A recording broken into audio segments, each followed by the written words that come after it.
Hi, everybody. Welcome to ZealZaddy. My name's Scott. My pronouns are he, him, and this is Story Talk, where every picture tells a story. Tonight, we dig into TTRPG backstory. So characters, to me, the best characters are the ones that have a deep, introspective story that gives them guidance in where they go to from the point the story starts. So we have actually sort of broken out the guests tonight into two groups, two GMs, two players, and backstories provided to the GMs from the players, not for a new game, but ones they've written in the past. And we're going to see what's the value of this backstory, what questions come up from it, and where does it go from there? Where do GMs take it? Let's get off the screen of just me, because I am way more interested in what everyone else has to say. And let's have everyone in on the right screen, not that one. Make sure your audio is on. Your audio looks like it's on. That is not the right one either. There it is. Just rotate through all the screens. Yeah, all of them. Yeah. That's what I just did. I rotated. Showcase it all, Scott. Yeah, but I have some screens that I don't use, and if I go to them, it's just nothing. Or it's like worse, it's just a jumbled mess. Which would happen twice in a row tonight. So this is the first real session of Story Talk of the year. I know I'm starting a little bit later, but I had a lot of planning I wanted to do because I wanted to break some norms in how we do Story Talk around here. So if you have not read the backstories, I am going to drop into chat the link if you want to download them right now, and you can read along with what we're going to talk about. So we have two GMs here. Two players. On the left side, Natalie and Rara are the players, Logan and Hector. Logan with an upside down A, but not in here because I couldn't do it in Streamlabs. It's so mad. It doesn't really play well most places. I apologize. I wanted to be the problem. It's cool. And then Hector. So why don't we go rounds? You can say where they can find you, what you do, what kind of cool stuff you've been up to, and let's get this rolling. Why don't we start with Natalie? She's up in the top corner, makes it easy. Okay, we'll start with me. Hi everyone, my name is Natalie, she, they. Find me most places on their net with Ghost Candle or Ghostly Candle on Twitch and YouTube. I am a freelance illustrator / artist and actual play performer, and I dabble in designs and other things for whatever piques my interest. So if you want to see what I'm up to, I'm most active on Bluesky nowadays. In terms of actual play, I'm doing recording, so be on the lookout for that, for fun Wild Sea adventures. And other additional things, like maybe some future BioShock stuff with kids on broom or bikes. So we'll see. So make sure you follow. All right. Logan. I didn't expect it to go to me so soon. Hello, my name is Logan. Nice to meet you, everyone. You can find me on most socials at Hollow Orange. Some variation, either just Hollow Orange one word or Hollow_Orange, just depending on where the handle was at the time. You can catch me also mostly on Bluesky, where I'm talking about magical girls, giant robots, and tabletop, because those are my things. Outside of talking about that, I also do a lot of actual play work. You can catch me on Bloom and Blight, where I play Wolfsbane, which I affectionately refer to what if Vegeta was a twink. Let's see. Another major thing is I am an admin for Apocalyptic Unlimited. We are an all POC TTRPG collective. Hector down there is also helping us out this month as we are raising money for Black History Month. Please go check out. We have one more day of games on the 28th here. We are continuing to raise money for Black Girls Rock. We did already smash our goal of $1,000 for this month. We're trying to get $1,500. Please, please, please come watch, come contribute. And if you're in the future, you can always donate to other great causes and celebrate Black History beyond February. But that's what I got. Awesome. That was terrific. You have a long, nice spiel, and you know exactly how to drop it. Love it. Hector, you're up. Hello, my name is Hector, aka Okami, and also known find me at Keiichi Okami. Now you're good. You can find me at Keiichi Okami all over the internet. I'm mostly on Bluesky. As well. I do actual play performing. I am a forever GM. I am a game designer. You typically can catch me over at Pantsless Tables and their long-term D&D campaign, Dark Waters, playing Yabisi, everybody's favorite party paladin. But I do run my own channel now, which we just launched this month in partnership with Apocalyptic Unlimited for the Black History Month charity, The House of Dreams.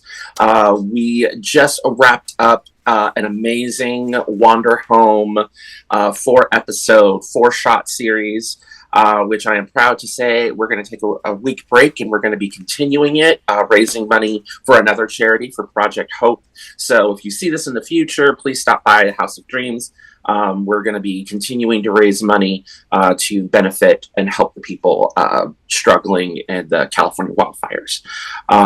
Also, my Bluesky is Keiichi Okami at itch.io, which is also my itch page where I publish little indie games. Right now, Fair Season 2nd edition is a 2nd edition ashcan of a game I'm hoping to crowdfund later in the year. It's a belonging outside belonging game where you play Middle Ages reenactors who end up running into strange supernatural and mythical events over the course of a 4-day camping weekend. So, and there's a couple other fun games on there too. So please check out my Bluesky, check out my itch page, check out the House of Dreams.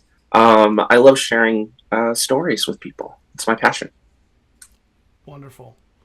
All right, Rah-Rah. Oh, hey, I'm Rara. I go by they, he pronouns, and I'm the creator of the Hard as a Dungeon podcast. So I do a lot of that Award-winning Hard as a Dungeon podcast. with my wonderful friends. We have half BIPOC minimum table requirement, so we have a large, varied set of stories. I show up on a bunch of other wonderful shows from time to time. 5 GMs, I just started showing up on one of their series, and I just ended an Orbital Blues series for Who Hurt You last week.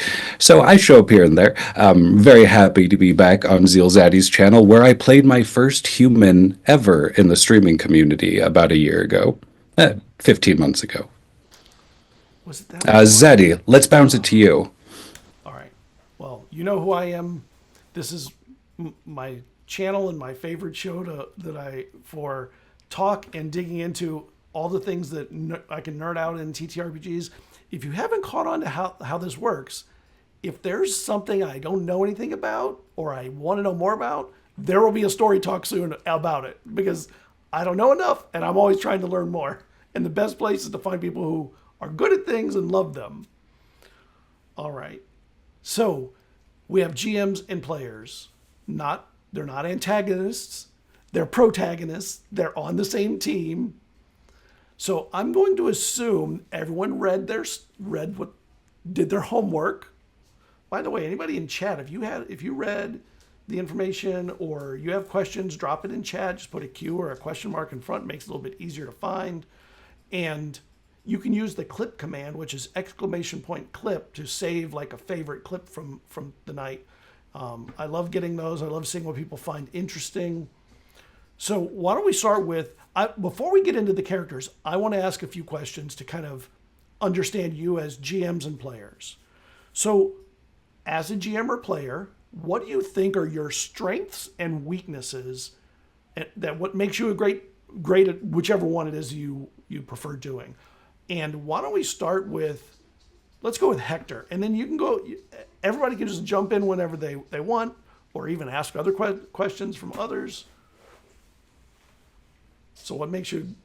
I think my strength is I'm pretty good with like painting a picture with words. I read a lot of how to GM books, how to GM articles, books on creative writing and such. So appealing to the 5 senses, really drawing my players into the worlds that I construct.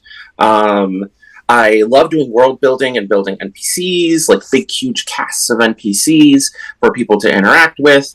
And I feel like my biggest weakness as a GM over the years has been twofold. Burnout. I can invest way too much time. When I was younger, I used to be like, well, I have to have a part-time job so I can go to LARP. a little bit skewed in my values, which is a little bit generational, but like I have invested way too much time that I should have when I should be like taking care of myself, or not realizing when I need to stop and take a break. It's just been something that I've really struggled with. And then my other weakness is a strength, but also a weakness, and that's improvisation. I'm really good at improvising. I'm really good at being on my toes, but I've been called out on it where a friend of mine was like, why did you spontaneously make the stats of that creature more difficult for the player when they were going to be victorious? And I was like, oh, because it was going to be dangerous. And he's like, yeah, but there are players who can tell that it's getting too hard and in mid-combat, and you shouldn't do that. And I was just like, oh, so I should have a better poker face so they don't know that I'm doing that. And he's like, no, let your players win. Like, it was one of those things where like I learned the wrong lesson. And this was in LARP, just to give a specific context. With Changeling the Dreaming LARP, they were fighting a creature, and that's another weakness. That's where improvisation has kind of bit me in the butt. Sometimes you just have to be your player's biggest fan, and you just have to let them win. Yeah. Plot is not finite. There is always more plot, and that is something that I have struggled with, but I'm better at it. One thing that you mentioned about the stat blocks that I learned, and I think is a good answer to myself about monsters, is the stat block is the typical version of whatever it is. Not every one. They're not all the same. Just like people aren't all the same, neither are monsters. So a bigger, badder one. There could be a bigger, badder one, but you should not be rolling up the numbers to make the fight last longer. Yeah, exactly. And my friend Matt, it was very clear. He was like, no. You want to sit down and you want to make bigger stats better than the ones in the book. That's fine. Do that in your prep. Don't do it while you're throwing chops, as we used to call it in the LARP scene, or when you're rolling dice. Like, that's not the time to do that. The time to do that is before.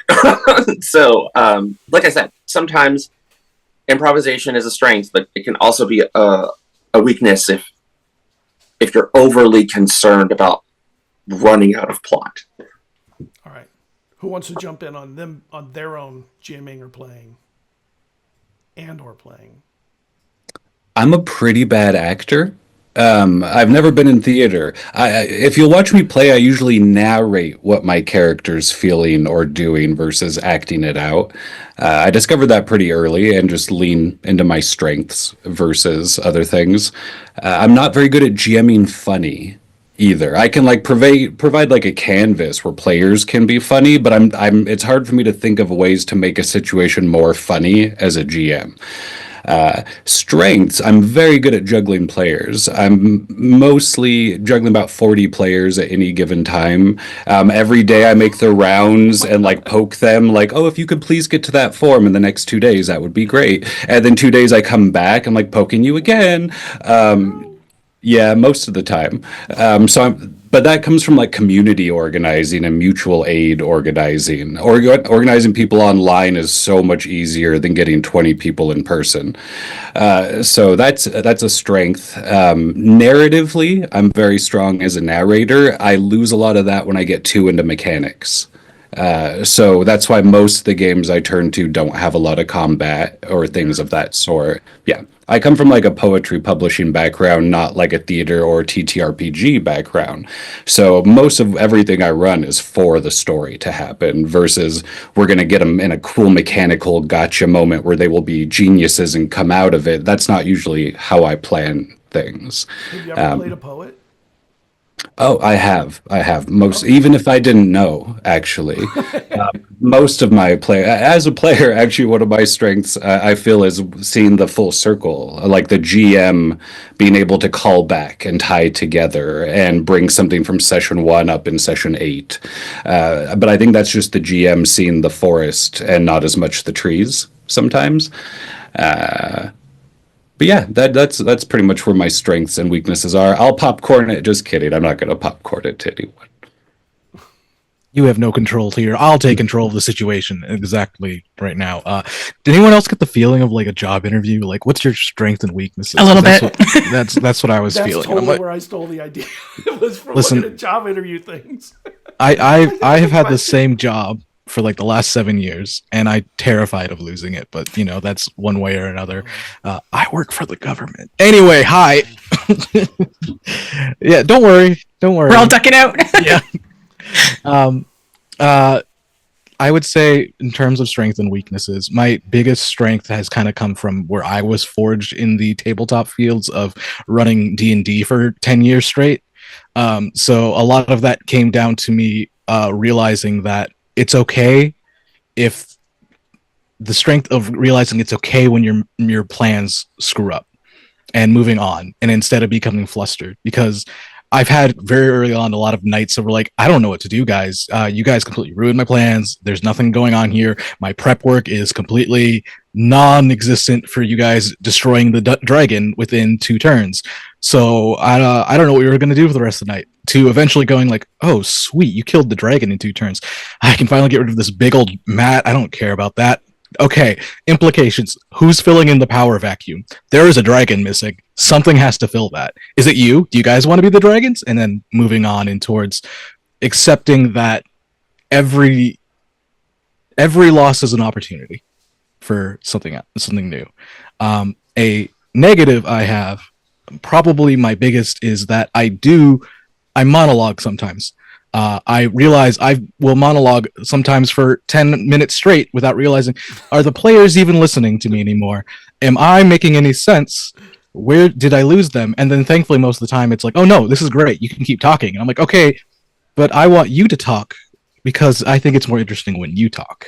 And it's just kind of a thing where I like to set the pieces in the world, create the playground for the players to then go, pick up and play with whatever toys are the most interesting to them, because everyone likes their own toys. Everyone likes to play with their balls and their jump rope, but not everyone else's type of thing. So sometimes I will just go on and on and on, and I will do that here if I don't shut up. You have the voice for monologuing. Thank you. I said this earlier in the pre-show. Like, thank you for the compliment. I will take all compliments. I will put them in the pile. I need that pile to help me get through my day. So that's a great voice. Oh, I got the chills. But that's my quick and dirty, good and bad. There's more I could go on, but I feel like a lot of it really does come down to those two, where accepting that loss is actually an opportunity, and that sometimes I gotta shut up. Yep. So, yeah. Natalie, I think that was his statement. Yeah, hit my way in. And in a funny way, I do have the opposite problem from my weakness, but I'll get there. For context on me, I come from an animation background, game art background, didn't get into tabletop RPGs until 2020, didn't start actual play until end of 2021 here with Scott. So in terms of acting and what I consider like improv with a community table, it was a huge jump in, but animation gave me a lot of like the little acting things. So one of my strengths coming from that is appreciating the subtle things that you can turn into a really good story, into a really good character moment. And I feel both in terms as a player and when I do GM, that's where I really live and thrive, is letting those little things have that breath and grow from there, and seeing like the spark as a player and from other players are like, oh, this is something little from my character sheet. You remembered that. Let's get into this dirty little thing. Which is also fantastic in horror when you sort of pause and be like, and everyone wonders, what are you doing? And on that weakness I mentioned, because I am very much a observer and grew up a quiet person. So sometimes I linger in that pause a little bit too long, or I'm just letting the rest of the table as a player talk and do their thing. but I have learned to snipe in where I'll make a little comment or a quib, and then someone's like, wait, what did you say? That was interesting. And then sometimes I'll just like say it and walk away, and everyone's, wait, what happened? I want to get into that. So being able to work with those weaknesses is always fun.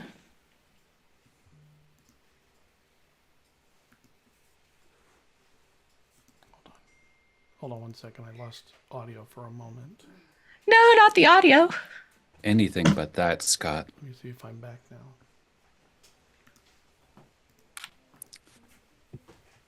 All right, vamp guys, what are we talking about? Okay. So the thing that tonight's about narrative. So the next question that I have is probably the last question about just you is, how important is character narrative to you as a player and or GM? Because some GMs, I have heard a lot of different takes on this. I have mine. I think most of the people here like narrative, but how important is it to you when a character's coming in to either create narrative as a character or to get narrative as a GM? And we'll get into how you use it, after, and we start talking about that in detail. Anybody can jump in. You all have thoughts. So I like, and this is something that I've done more recently in the past couple of years. I really, really like making the characters the story. Don't get me wrong. I love to world build. I love to make big, interesting settings. I like having big casts of NPCs. But one of the things that I learned, and this is from my many years doing LARP, is the currency of downtime. At least in the Southern California LARP scene, downtime was a place where you can reach deeper into your character, where you can make moves separate from the big events where, these events are usually anywhere between 15 to 40 players in a park, all politicking, getting into combats, doing things. But with downtime, it's much more smaller, much more intimate. And I've been able in the past couple of years to kind of pull the hours of phone conversations and chats and meetings at hookah lounges and coffee shops to pull people's backstories, pull my players' interests, and take those ideas and then go back to my notes for what I want the main plot to be and make that the plot and connect these backstories and connect these goals to this framework that I've already created. And even when I tell people that that's what I'm doing, even when I give them the space to message me in between game sessions, the response you get from your players when the main plot has to deal with like their character's personal backstory is wonderful. It's so positive. And sometimes I switch it up, but lately I've been more towards, no matter how big the setting is, make the plot them, make the villains their long lost parent, try and like make these little hooks. And the more the world is like a reflection of like the characters that the players have created, the more that they're going to care about my world. And even things that aren't part of their backstory, they're going to want to get involved because the stakes are so high. And that's where I feel like narrative, and especially in like interactive entertainment, which is what we do, TTRPGs and LARP and actual play, is where it's strongest. And it's done really well for me. So that's where I am right now. You're a GM after my own heart. I wasn't always this way. I used to be very much like, here's my playground. Yeah. See my world. I think we all start there and we end up leaving that when we realize that's the least important part of the game is whatever storyline you invented to build everything off. It's fun. The world building's fun, but you're not a writer. That's the difference. You can't control it all. All right. You want to? Who wants to hop in? I love confusing and frickin' with my players. If that's what the setting calls for. Like a sandbox campaign, everything I mention will be an option. There's an ancient trick of getting people to drain all their spell slots. You just start throwing like a single sock in a room. Like they will burn through 5 spell slots trying to figure out why that's there, like if it's sentient. All the whole world is that for me. If they're drawn to a door, the door becomes something. If they're drawn to an NPC, the NPC becomes something.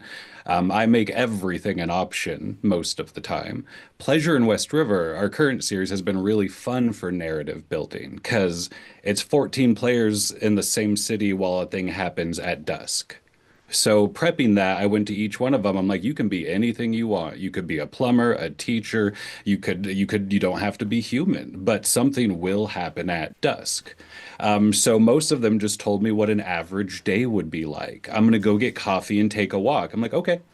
And that's all I needed to know. Everything else just got woven in and out. So that's been a very satisfying narrative gameplay.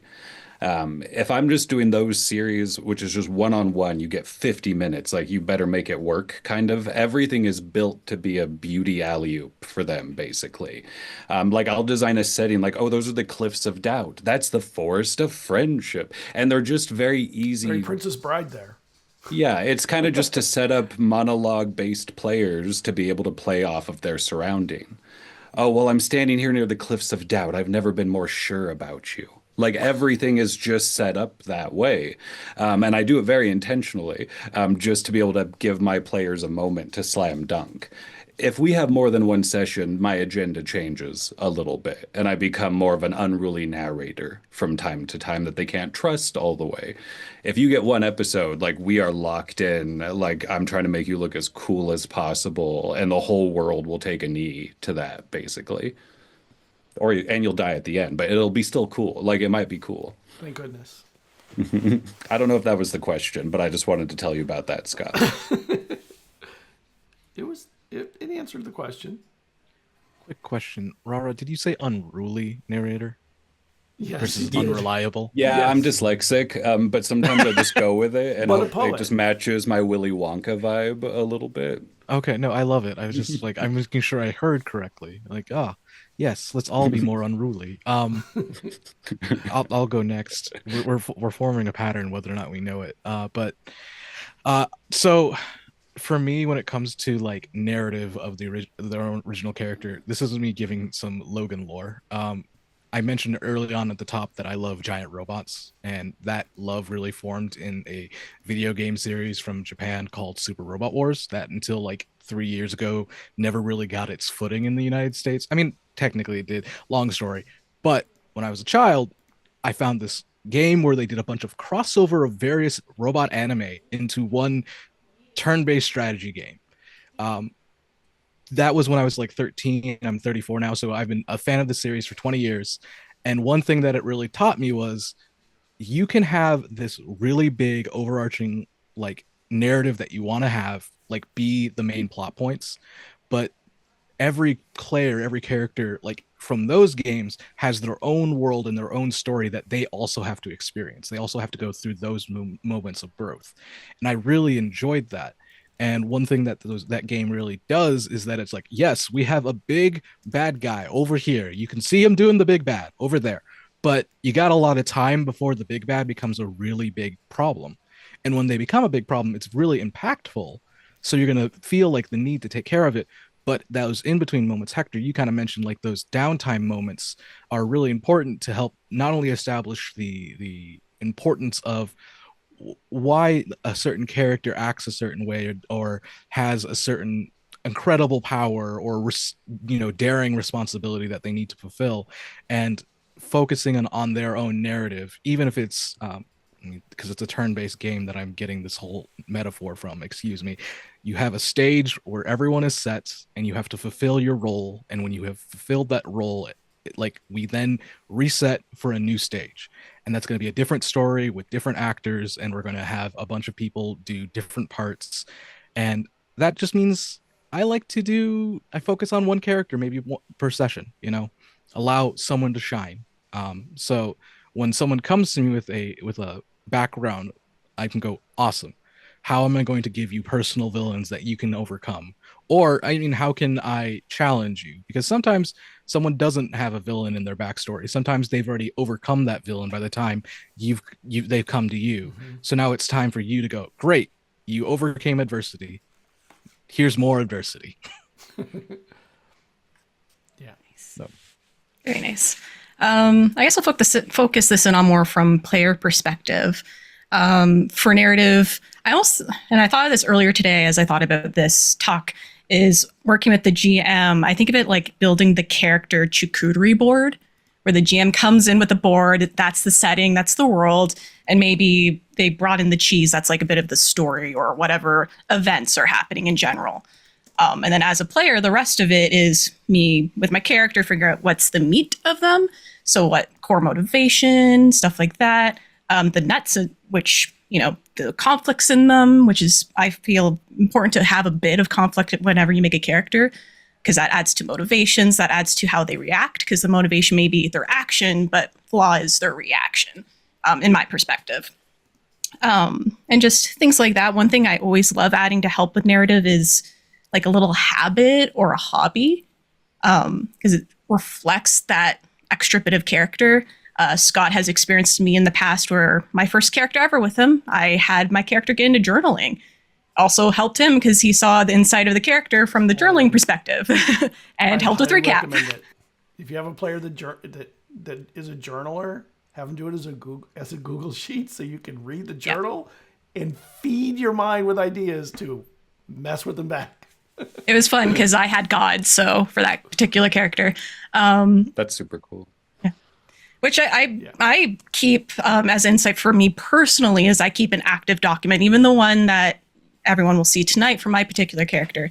I like to make a section that's like quirks and personalities, where as we play, if something comes up that's canon, or you're like, oh, this is interesting, throw that in so the GM can look back and be like, right, we looked at that, maybe I can pull that. So just little things like that help with overall narration, and as Hector said at the beginning, getting the GM to be a cheerleader for the players. All Scott, right. can I ask the panel a question on that real quick? Yeah. As players or GMs, do you prefer it when a player brings you a bunch to begin something or a little to begin something? Because a year ago, my characters were much more intricate, I'd make. Now they are very vague, and I tend to wait to see the narrative direction, the vibe at the table before locking things in. Like, I've prepared for a horror game that ended up being way more goofy than expected, and I was like, oh, let's backpedal on this backstory a little bit and like change some directions. So what do you prefer yourselves? But before you answer, I'm going to throw in that we got both types of narrative in this. We got a long, That's what I was deep thinking. narrative, Yeah. and we got like a 1-2 page narrative. And I was so happy to see that, because I think there's value in both, but it's very interesting. I do want to see the answers. So if you haven't downloaded the backstories, I dropped the link in chat, and you can read them, bring questions in a little bit. All right, now go ahead. So, like, as a player, because I've been talking about a lot as a GM, as a player, I guess I'm more on the intricate side, but for me, it's also, I don't think length, for me, one of the lessons I've learned is that length of backstory is not shouldn't be tied to the value, right? So I used to write big, long backstories, and I used to be really invested in them. And a lot of people that I have known over the years and gaming will write the big backstories. And one of the things that I learned from another GM named Scott was my friend Scott and Gina, who used to run LARPs in San Diego. One of the things that they said, they were like, Hector, because I would make these like really detailed characters and I would play them, and then I would just have meltdowns over what was going on. And it would always come back to, why am I here? This is awful. Back where I came from, this was unacceptable. And, someone else would be like, well, why don't you just go back to where you came from? I was like, why do I want to go back to where I came from? And then I would contemplate like leaving the game. And Scott and Gina had to take me aside, and they had to be like, look, your long, intricate backstories are great. It gives us a lot of fodder. But one of the things that we do that we think might help you with the struggle, because this happened like 2 or 3 different campaigns, the same problem came up. And they were like, your backstory, the first session of game is the first page of the next chapter of the rest of your life. What you should be emotionally invested in are the moments that you're seeing that are unfolding right now. Your backstory informs your choices.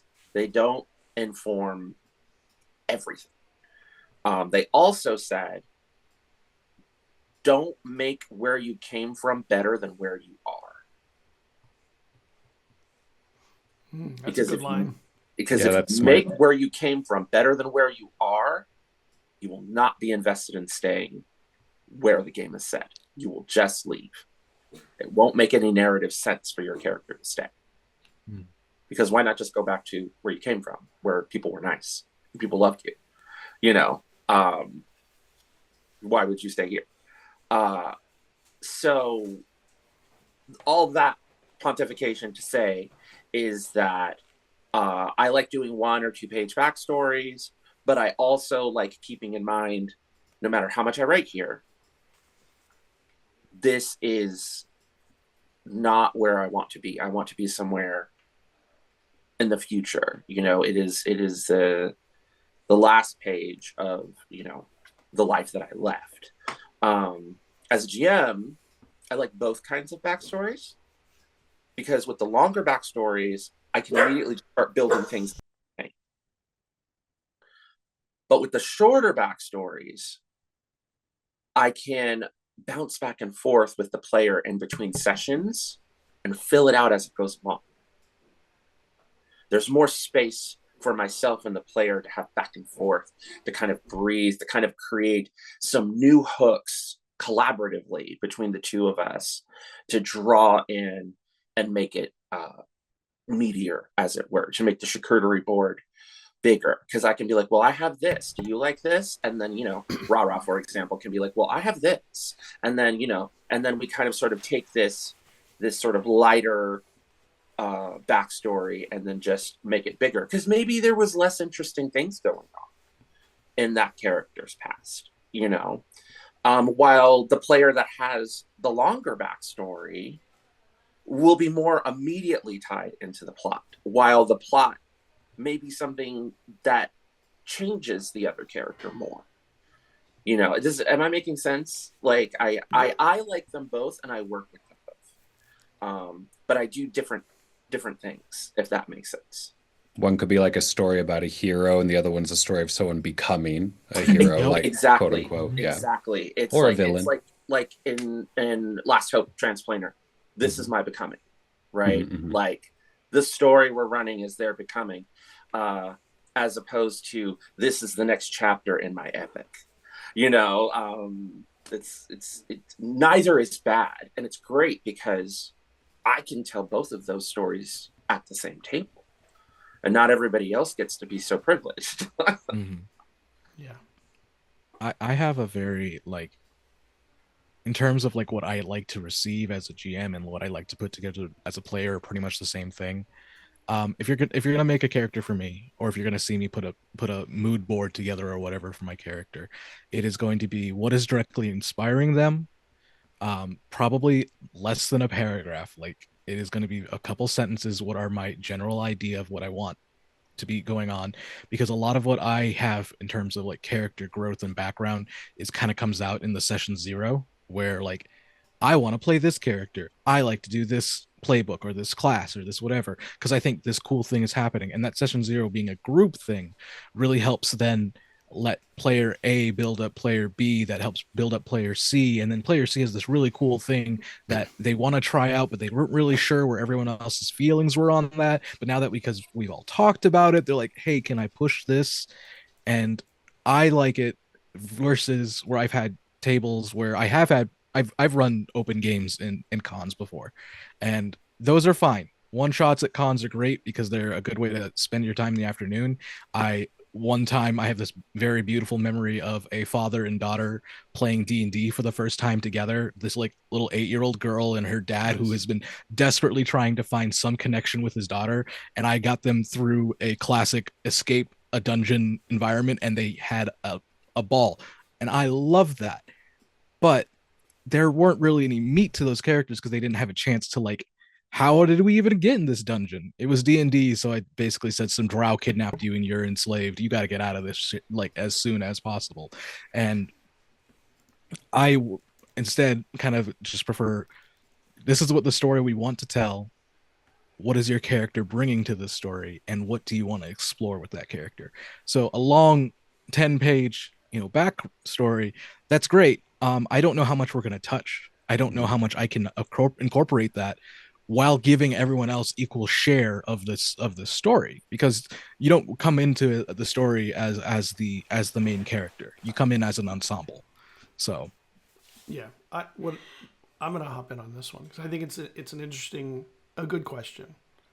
I actually prefer the longer narratives generally, but I also assume almost everything in that is malleable, not just the rote story of your life. I mean, they wrote it that way, but that doesn't mean that there's nothing that can be different after the game starts. First off, memory is like water. Things change in your life and you don't remember things the way they really happened. So what's on the edge cases of what really happened? So I think there's value in that. I do appreciate a shorter story when I'm running a shorter campaign or a one shot, because that gives me enough to go, I have these 3 beats that I can pull from and for lack of a better word, torture the player with. It's not really the right word because it's not really torture. It's just, it's not necessarily messing with, but that kind of thing.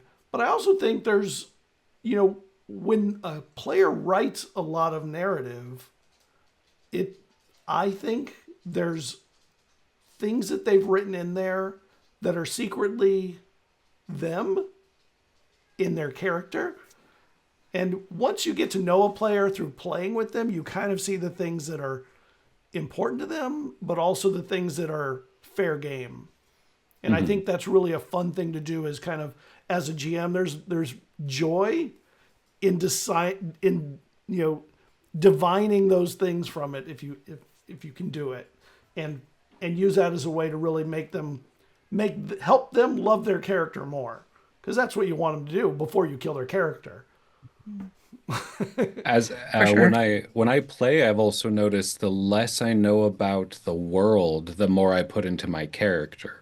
And the more I know about the world, the less story I put into my character, because they're not the only thing alive in it. It's like, oh, well, that's the store they go to. That's the aunt they call. That's the long lost love they write letters to at the end of the episode to see what they're thinking about. And at that point, it's almost like you have all these little surfaces your character can bounce off of and you can watch them grow. If it's like there's 2 of you locked in an apartment because it's raining fire outside, this entire season is just the 2 of you face to face, I will think a lot more about that character and about what they are when the setting doesn't encourage them to be something else. So that definitely can change the approach on my end too. I don't want to cut Natalie off. I really want to hear what Natalie has to say, but I just want to comment really fast. Rara, I am the exact opposite. The less I know about the setting, I get frozen. I get decision paralysis. I actually get anxious, where I'm like, I don't know what to write. Like, I don't know how they fit. I have a vision, right? But I also have, like Logan talks about, I have a respect for the collaboration of the table. Now, if someone sends me a setting document, which is like, here are the Pantheon, here are the cities, here are the cultures, boom, 2 paragraphs, done. Maybe even 2 pages if it's a really compelling setting. Because I love building characters that are tied to the setting of my storyteller, of my MC. It's just something I'm really passionate about. So I'm just fascinated that your process is different, because I have had times where we're like, oh yeah, it's a classic fantasy D&D setting. I'm like, no, Dragonlance is not Greyhawk. Greyhawk is not Eberron. Eberron isn't Exandria. Like, not, D&D is what a lot of people know, like Rifts is not Hyrule, right? Like, I cannot just write on a blank canvas, I need to know like what you're giving. You know what I mean? Sure. So I am in awe of you, Rara. Like, in awe. We're all in awe of Rara. All right, this was fun. Just kidding. Natalie, what were you going to say? You were going to hop in. For me, I'm trying to remember the very beginning of the question. Character backstories. Definitely dynamic based on how long the campaign's going to be. I tend to write a little shorter if it's a shorter campaign. Also, as Logan mentioned, it also depends on how the session 0 is. I find if we do something like Decima, I will expand off of what was done in the Decima, and then it's just what we've done, and then my character's point of view. And also, as Scott was talking about, is when I write my characters, for me personally, I understand this is their point of view of how they saw things in their life and how their memories are. And I tend to leave, a lot of time just purposefully, the holes where the GM can like throw something in there and then like, here's your memory, but this is what happened. And you're like, oh. So when I do get into the longer ones, I'll focus on certain moments where it's pivotal in the character, which for those who are looking at my character sheet for tonight's session, some pivotal moments that would affect their reactions and actions in sessions. But I also make sure there is a little things to play with, little happy moments that they could twist, especially in horror. You know, get the little snippy of happy and then yoink. Gotta do it. Which I love. I love it when the DM knows exactly when they're like, I see what you did and I'm going to take that. And you're like, please hurt my character. I'm here for that. So let's get into the characters. And we'll start with you, Natalie, since we've been starting the other way. Yeah. So when you wrote your character, what were the ideas that you wanted to feed the GM? Because that's really what backstory does the most functionally, is it feeds the GM stuff. Mm-hmm. You know, the GM's read the characters. Rara, did you read the other backstory too? Did you each read each other's? No. Okay. So you came in raw. Okay. I did. Well, I read mine. Right. Yeah. Well, I assume so. Gotta refresh it. Well, with my character, so my character is, I guess I should name them and stuff since we're saying this. So Ashley Crane, he, him, from an Old Gods of Appalachia campaign. So when I made up him, after the session 0, we didn't have, I look for certain tropes. So for him, he was the outsider. So while all the characters were from the little town of Guilty Hole, he was the one that's coming in from the outside. So that can create a new dynamic of the town being suspicious, which we talked about in the session 0, how their first interaction was knocking somebody out, which became a fun running gag through the campaign too. And from there, I wanted to build it, well, there's a train track, right? And someone has to work the station. So, okay, that can be him. He could have come in and had a stint and is now just here doing the job because he's a job-focused man. So he's not going to leave because he's the only one here doing it. So finding like what keeps him here was very important as an outsider character. And then outside of, the building the relationships with the other characters, because there was some that left and had to come back for the beginning of the campaign. He had one character that was always there that became his friend, made a couple other new friends. And then, and the other thing was making sure I incorporate those eerie aspects that this book had. was we're in Appalachia, there's folklore, there's horror folklore. What would Ashley know working on the tracks when he's going out by himself down the road and having to make sure things are laid down? He's not going to say anything, because when he hears those weird sounds in the woods, you don't speak to it, you don't speak of it. And it's just the superstitions where he knows what's out there and got to keep moving and try and keep everyone else safe from that. Because he's big softy at heart, so he would try and keep everyone safe by not saying anything. Scott, how far apart was I playing in Guilty Hole and Natalie playing in Guilty Hole? You played in Series 1, Natalie played in Series 2, and then there was a like Series 3 after that. Was that like a 10-year gap in story or Oh, no, it wasn't that 5-year or long. anything? Oh, no, cool, it was like cool. maybe 2 or 3 years, I think. Very cool. Yeah. So for those that don't know, I ran Old Gods of Appalachia, 3 different sets of players in the same place with a couple of years difference between when they started and went. That place had so much hellish stuff going on, obviously. Yep. By the end, I don't think there's anybody left. So Logan and Hector, did you see the things that Natalie said she was trying to feed you? Like, I always find that interesting. Do the GMs notice the things you think you're making noticeable? Or did you see other stuff? I kind of picked up on the outsider thing a little bit, but I think I overall missed it because I got really focused on the mom. I saw the stuff with the mom. I narrowed in on that, and I was like, no, this man belongs here. He was destined to come to this town. So I missed the outsider thing. I have to be honest. But the stuff with the mom secretly being from Guilty Hole was just so compelling that that's why I missed it. Folklore stuff, absolutely. Going out into the camp with the dad. Like, did you pick up on that, Logan? Yeah, absolutely. With the monster and the scars and I picked up, like, when you hear things at night, you don't acknowledge that. You just go, must be the wind. You just go. It was interesting because there's a trait in Deadlands called Doubting Thomas, and it is where weird supernatural stuff is happening, but you just don't acknowledge it. You come up, you rationalize it.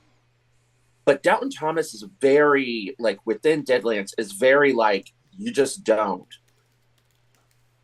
But Ash knows. Ashtray, wasn't it? Oh, no, Ashtray. Sorry about that. I was going to say, that's okay. No, I have a question about that Ashtray, nickname. I have a question about that nickname, but you go ahead, Hector. Yeah, but Ashtray knows, which is, it's sort of like, it's like all the good parts of that trait with none of the annoying parts.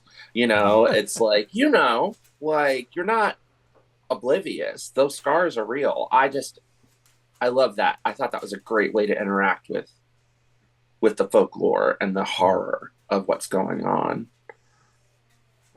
My takeaway, just kind of reading about Ashley here, was, okay, so very much I got outsider. I got more loner. I got more like someone who was doing things on their own, because you mentioned that tries to avoid alcohol because they didn't want to get too much into the drink, which to me is like very much like ooh, drinking is a very social thing. It is very much a, like, content warning here, alcoholism, but like people generally do drink in a social situation. Those that don't have a bigger problems, which I could totally see Ashley having, because he's gone through something horrible. Like he had to go through a creature not only maiming him, but effectively murdering his father. Whether or not he sees it as the monster murdering his father or him doing it is all up in the air, which I actually love. A lot of things I could revisit as a GM. Like, ooh, how does Ashley feel about being around weapons, about being, put in the responsibility of, like, if the worst comes to worse. But yeah, I wouldn't necessarily say just outsider, because you did have some things in there that made me feel like, yeah, he wasn't exactly welcome because people are suspicious of outsiders, but like he has what is her name? Jocelyn, I believe. Just someone who is not only aware of, like, who he is, but like, he likes to have a slice of pie on his break. Like, is thinking of him, is thinking of like, what are the things that I can do for him? So outsider as a trope, I get where you're coming from. I would put him more just as a loner. And I know that can be like a little bit like very samey. If we could define outsider and not as like someone literally from the outside, but just someone outside of the main culture. But at the same time, I do see a little bit of a difference there. Yeah. Spoiler alert: she became the monster in the end that killed her father. Yep. Oh, it was a great moment. Oh no! It was a wicked moment. Was it like a where situation? Were you cursed? Oh. I'll let you explain it. Yeah, to speak of it a little bit. I mean, there was like in my sections on like quirks and stuff, he was told like there was something with you, and if you don't solve it, you're going to be killed. And you're like, all right. So what I ended up doing was he went into the showdown with the creature called the Sin Eater or Devourer. Great name. That's a great name. It's a great creature. He was set up on the tracks. He's ended up turning just a brawler type, like all fists and stuff. He threw down his hat, threw off his gloves, and just let it take him. And he became the Sin Eater. Sin Eaters are weird old Catholic mythology too. There's some weird old magic there for sure. Yeah, I first learned about it as old Irish Catholic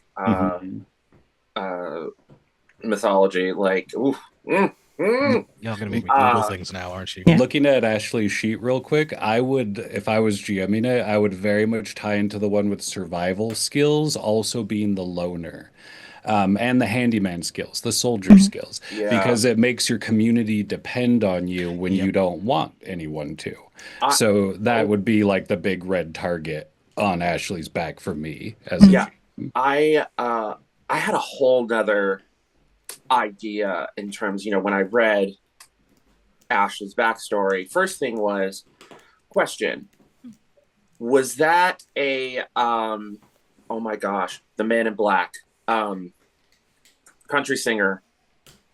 Johnny Cash. Was that a Johnny Cash reference? No.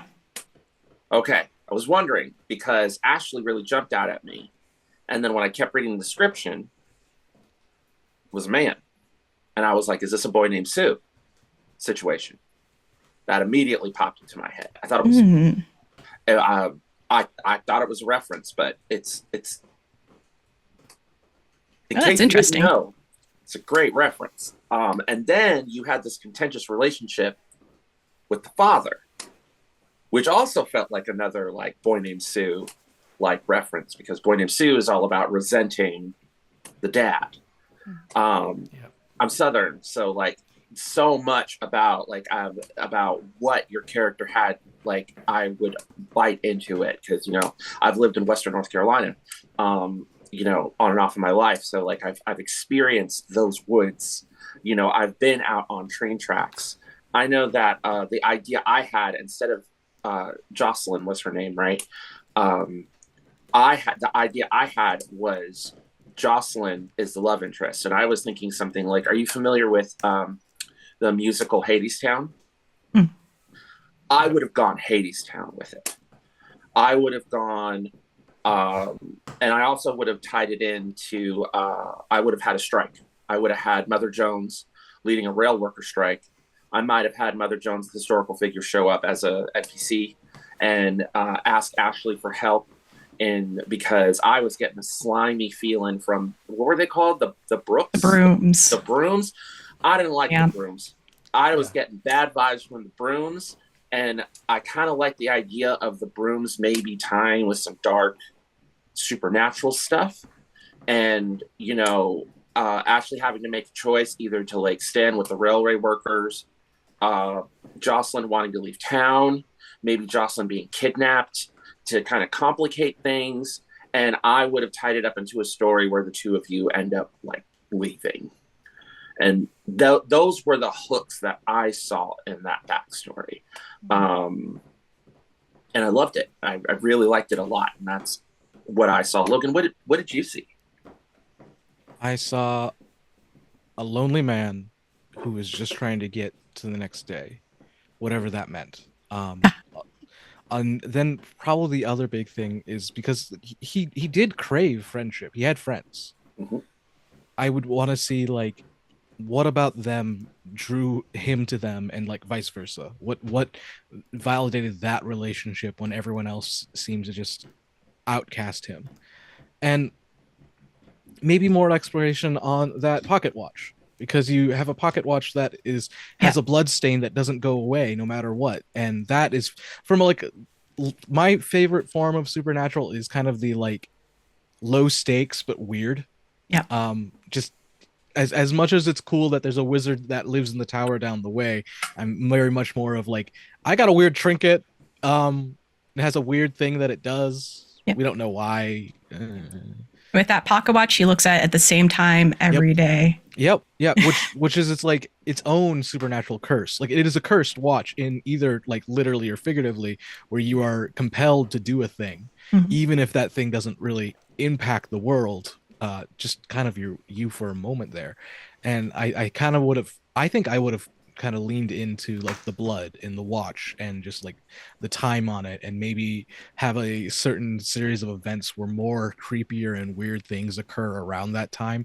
Maybe if we want to go on the idea of like a serial killer that is killing at that exact moment every time. And I mean, now I have more info because I know how the story ended, but now in my mind, it's like, well, what if it is you, but not you, but an aspect of you that has got made manifest by your trauma? Because there is the concept that like you can psychically project, and like, you know, people send good vibes. Well, what if you're sending all your bad vibes out and then it is manifested into a serial killer? And you as our protagonist of our story was obviously you got to find and stop that killer. Yeah. That's kind of where I was leaning. Just like, there is something supernatural. Let's lean into it. So, Rara, what were you trying to project to the GMs with your backstory? What were the things you felt they would feed off of? Because GMs feed off backstory, by the way, if you don't know that. It's like fast food. Mine has a lot of blank pieces in it. Picture like the Luke Skywalker New Hope staring off over the sandy desert with us knowing very little about that character.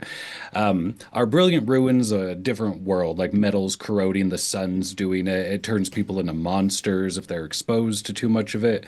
There's aristocrats, there's the true folk, and then there's people with no caste system in the labor department.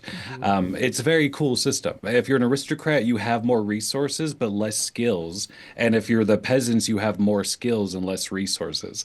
And you always have one skill you succeed in all the time, which is just a beautiful system. So my character Landis is married to two individuals because monogamy is not assumed in this world, and inheritance isn't passed through blood, it's passed through decisions. So a lot of people vie to be the next one in line for different things. He runs a small little pear orchard out in more of the rural parts of the city, away from the mansions and all that, and is a quiet but well-trusted person in the community. So he doesn't really know who his dad was, but he grew up in one of the estates because his mother was like a housekeeper in that place. And he looks a lot like a certain aristocratic figure who he's never met. So all of these are just blank canvases for a GM to be like, okay, well, this is what your relationship's like with one of your spouses. And then those spouses have other character options that can impact. Oh, you have a pear orchard. There's something you can be at risk at losing, or something that someone can come and take away that would maybe inspire you to not be so boring of a just happy individual. So this is basically like the first day of this character's story. The rest of his life to here has been just as much up and down as everybody else, but he's carved out a nice little section of the earth for himself, and the GM would basically take it from there. He has yet to show who he really is because it's never been required of him. All right, GMs, did you pick up on those things? There's not a lot to like directly pull from. It's very short. I love this though. Generally what it did for me is it gave me a lot of questions that I want answers to. So bear with me really quick. Yeah. You have a shock of white in Landis's hair, Was that always there, or was that from an experience, or do you want to explore that? He doesn't talk about that too much. Mm. But if he met someone who he got close with, he'd love to share that around a fire, like a dinner table, maybe a walk on an open road, Absolutely. because See, it doesn't exist yet. yeah, exactly. You kind of leave that open as like anything you've given me is now fodder for just fun exploration. Mhm. The one part I want to gossip about is he's married to two different people that live on different properties. Are they what are their relationship? What is their relationship to each other? They've met before, like just metamor style, but they don't live on like the same plot of land or anything like that. His wife is much more charismatic, and his husband's much more, they work together and hunt together, and they're quiet together. Like that. And the both wife has a lot dogs. more dogs. Yeah. That's Something interesting outside because, existed. you know, saying it like that, they are both feeding different emotional needs of the character too, which you could really, by having one of those characters NPCs change, you create a tension and a dramatic concern for the player, which I think would be an interesting play. Sorry, I didn't want to jump in too far. Hector, what you pull? Okay, so the poly marriage jumped out at me immediately. I was like, that jumped out of the page and slapped me across the face, and I was like, this is important. This is important. This is interesting. This is world building. This is something that is trope breaking, and I love it. And that would definitely have been something I would want to explore. I would want to take those two NPCs, flesh them out, give them life. In fact, if they were other players, I would love to build a campaign off of that. Players you trust, to kind of take those names and give them more personalities. The other thing, the orchard, I love the orchard as something that could be taken away. One of the things that I thought of was, what if some supernatural disease of some kind is ruining your crop? Like, the other thing that jumped out at me was your origin, your parental origin. And I kind of had sort of like I was like, well, how do I get this calm? Like, how would I get this calm, peaceful, idyllic? You said inheritance is based on choices. As the GM, I would play around with that. I kind of like the idea of a mysterious letter appearing where you're in the will of the aristocrat. Like, he has made the choice that he's going to give it not to his legitimate son, but to the one he had with the affair because he loved your mother more. And you and your spouses are thrust into a situation where you have to enter high society and navigate your way and survive. I would probably hit you with all of it. And maybe someone in your father's side of the family is responsible for whatever dark blight has attacked your orchard, and you and your spouses have to like figure out, just sort of like a fish out of water, upstairs, downstairs, you don't belong here kind of thing, with but with like elements of, I don't know if you've ever seen the film Crimson Peak. Big, scary, gothic mansion, haunted, very much like polyamorous trio meets Bluebeard's Bride kind of situation, where you have to navigate this mansion and navigate these people, and that's that's the story that I got from reading what you gave me. I I did have one question. I realized that I made notes and I completely have ignored that page. So I'm Oh. sorry, everyone. One of my questions for Landis was, what is his experience with the rune itself? Because you have a note that he reads about the rune, but has he ever encountered the rune firsthand? See, that would be very cool because I also included he thinks about those giant machinations that move through the land. So a lot of this could depend on the GM vibe. Like, are we doing Little House on the Prairie meets BioShock, or are we doing BioShock meets Little House on the Prairie? So on the one side, it's like, oh, my plow metal is breaking. Like, we can't afford more metal down here. We need to take this to the upper echelons and request aid from them. That you could do a whole class warfare campaign that like grows out of it. It could be one of those massive pieces of ruin goes through and ruins the whole community, and then it's like a rebuilding story. So his, I think, would be pretty common to most of within the lower class, always having to get tools rebuilt and things. But when he sees those mechanical monsters, it's like the sense of wonder that's bigger than like a plot of land. And with even with the mixed marriage, I also threw that in the way I did for if a GM was like, I think I see a love interest with you and another player at the table. How does that work with this? It could be like, well, what if he just married out of survival and necessity, but now it's also his first time figuring out love. Like it can kind of lean in either direction.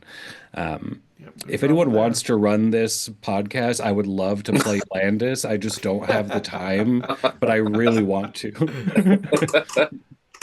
And the Pear Orchard could also lend itself to maybe not being removed, but like a farmer's market, where there's like that's like the tavern of the community, basically. Where they sell the apple cider that is, of course, alcoholic. So that becomes the tavern and farmer's market. Yes. Oh, good old cidery. So now that you Cidery brought is the that cider. to them, players, after hearing what they said, and let's assume you start talking about it, what are your questions back?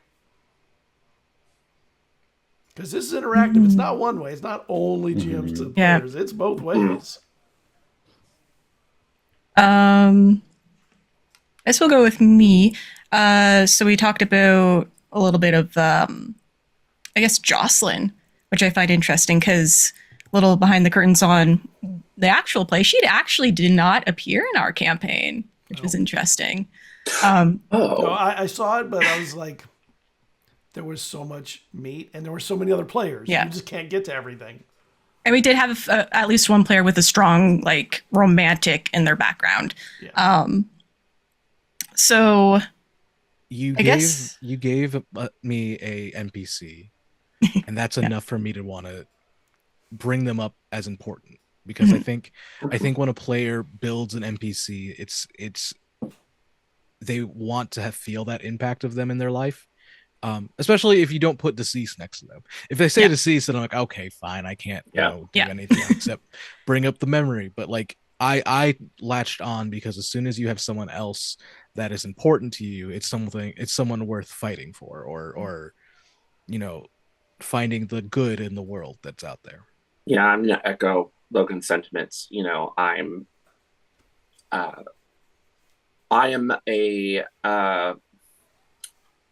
use a little bit of hyperbole. I am a slave to the things that I love in entertainment, and Hadestown means a lot to me. I think it's a brilliant piece of art, and I really felt like your character would shine in that kind of story, that kind of folkloric, mythological struggle. And I saw Jocelyn as your character's escape out of this terrible town, because she already said she wants to leave. Mm-hmm. And then you have these really shady people saying, oh, could you let us know when anybody wants to leave town? Mm-hmm. There's a conflict there. So that was my whole, all the reasons Logan said, plus I saw a conflict there. I saw a story there that I really wanted to explore. I'm also a sucker for romance, so. Yeah. That's fair. And I guess further into it on the supernatural horror stuff, we talked a little bit how the potential of a serial killer and it manifesting out of that. We talked a bit about like that pocket watch. So I'm curious on how that could then bleed out through Guilty Hole in general, because we have Ashley coming in from the tracks. He doesn't know he had a relation here because he didn't know his mother was from here. So how would that that family relationship then develop in Guilty Hole? Would there be NPCs that maybe do know, maybe do recognize his features, or maybe some folk like dangerous elements where they recognize the blood or his soul because of that? I mean, hold on a second. Just popping into my mind. Mother's from here. Horrible monster attacked outside of. Mother died very young in Ashley's life. Like was it like how long? When Ashley was a child. Yeah. That's what you have here. What if this curse, this monster, is calling Ashley back to Guilty Hole? What if that's what it is? What if that is why you found yourself here in a spot you had no knowledge and no one to tell you that this is where your family came from?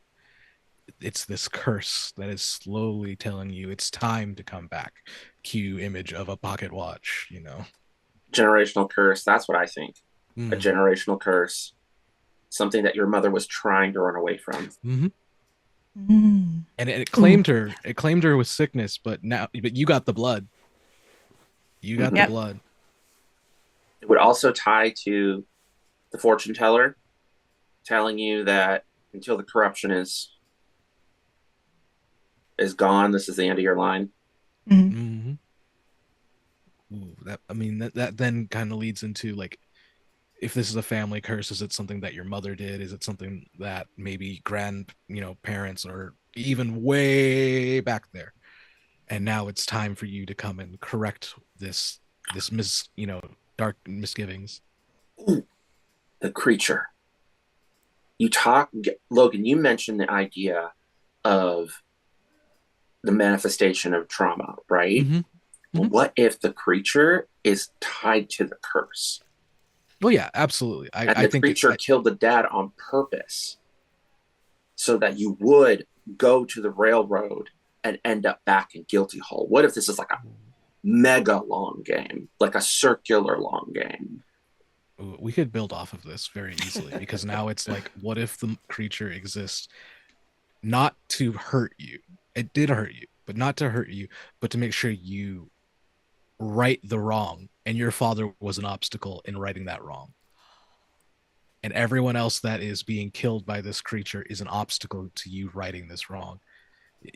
Doing the right thing is not only the right thing to do, but is the only way to stop this creature from murdering other people.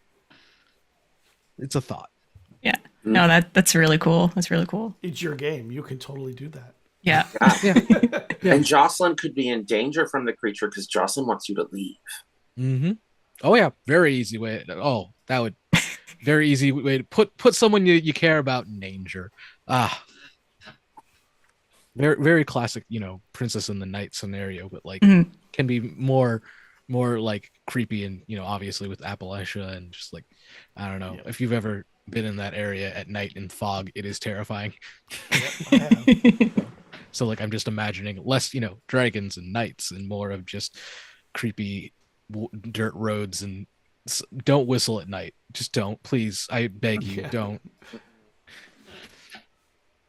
Rara, what about you? What questions would you have had based on what they had said, bringing it back as a player to their commentary on your character, your backstory? If this was like we were about to sit down and begin type of situation, I would have 3 questions for my GM, and after that I could pretty much just start and work it out from there. Would it be sandbox or linear? Because that changes the entire pacing of a character being like revealed. If I have all this time, he might take some time shaving while monologuing. If we have 4 episodes, he's like leaving the cabin right away. Do we want to tell a story with him looking to the fields or looking to like the aristocrat mansion? Like, where is his direction of the story we want to tell? Is it more micro or wanting to ascend? And then is it a story about him or a story about his community? And those would be the 3 main questions I'd probably ask. And then once they were answered, be like, yeah, let's start, hit record. Good to go. So how do you answer those? Mm-hmm.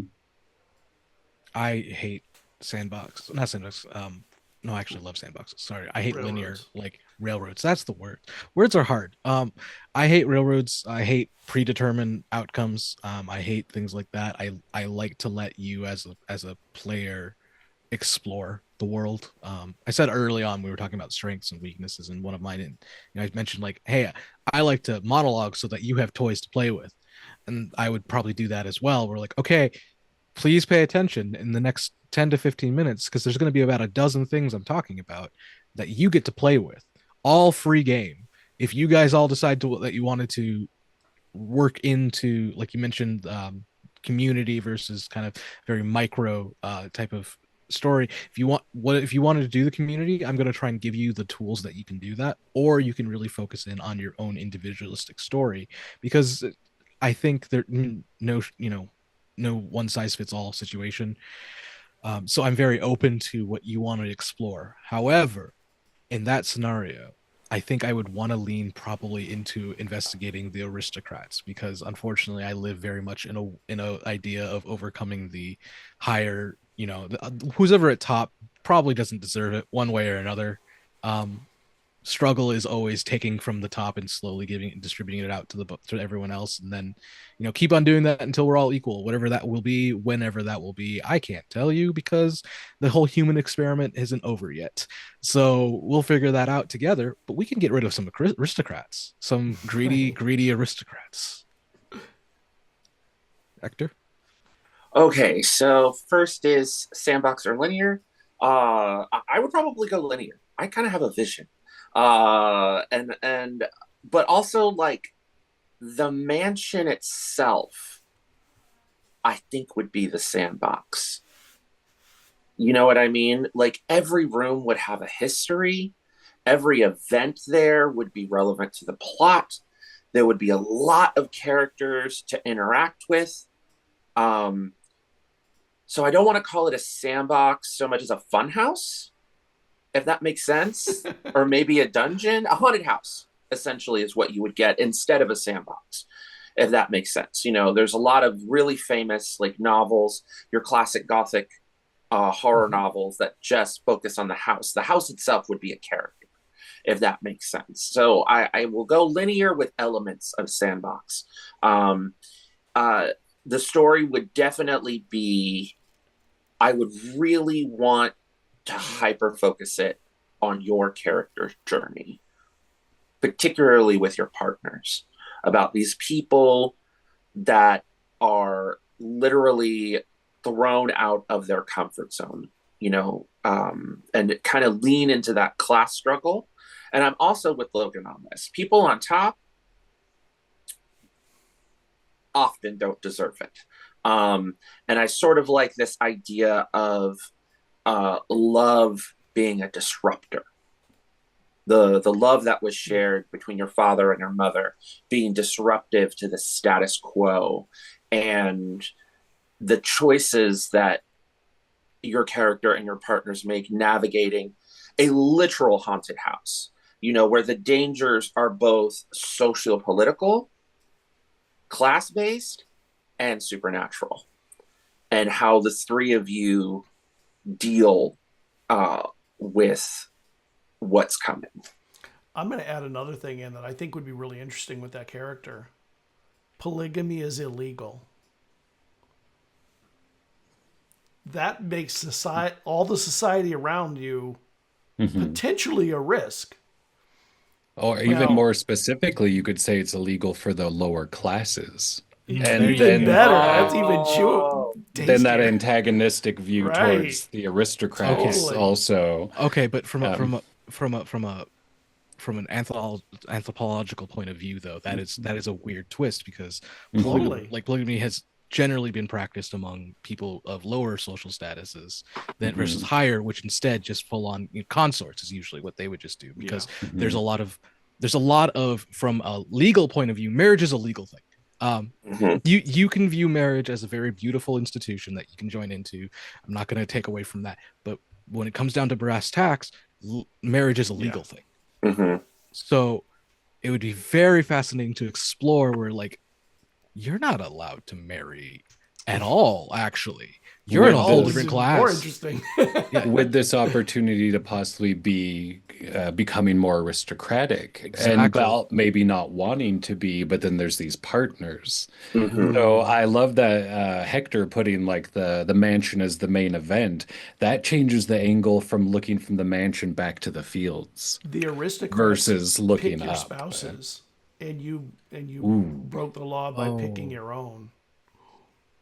Oh, See, Fascinating. anything that makes loading that musket feel more natural, Yes. like once it comes to Yes. that moment. Yeah. Yep, that's we, I just have this vision of like your character and their spouses entering one of these like aristocratic balls in uncomfortably upper class clothing, where it's just like it's not that it looks bad, it's that you don't wear clothes like that, and that just being like the opening scene, and I just yeah, that's how I would answer those questions. we, It would be hyper focused on the upper class, the house, and your character's journey with their partners in particular. we got a question in chat that I want to bring up. I'm Cool. adjusting. Chat question. Chat So, question. what elements would you address with the player before running the game? And what things do you put in your back pocket for later use? Like without talking to them about it, it's just, but you have it ready. You're like, oh, I don't want to say anything. I don't even want them to know that I've noticed this. okay. Uh, Oh, do you have something right away? 'Cause I would do well. Like one of the things that I would do is, I do like a lot of people do lines and veils for their safety tools. I prefer to do lines, veils, and highlights. Highlights are specifically things that either, depending who the player is, Rara or Natalie, enjoy. What do you want? What do you want to see? Regardless of whether you gave me a shorter backstory or a longer backstory, what are particular themes that you would want? The lines and the veils are important, but I find it much easier as a facilitator and as a GM that if I know what you want, I can just lean into those and build all of my plots based on those things rather than having anxiety about avoiding what the lines or the veils are. Does that make sense? So that would be like the first thing I would do. And then what was the second half of the question, Scott? What things from their backstories would you put in your back pocket for later use without, like, I kind of assume they mean like that you wouldn't talk about, but you would save it because it's tasty, but The maybe machines. you'd want to bring it up in an unexpected fact- way without them thinking about it's coming. For Rara, the fascination with the machines, I would keep that in my back pocket. I would let that percolate in my head and see what I would do with that later as something that's surprising, or something that will become relevant. And then for Natalie's character, for Ashley, their mother's true identity. I think I would be writing notes. I would be dropping hints, but I would keep that in my back pocket to drop as a twist or surprise later.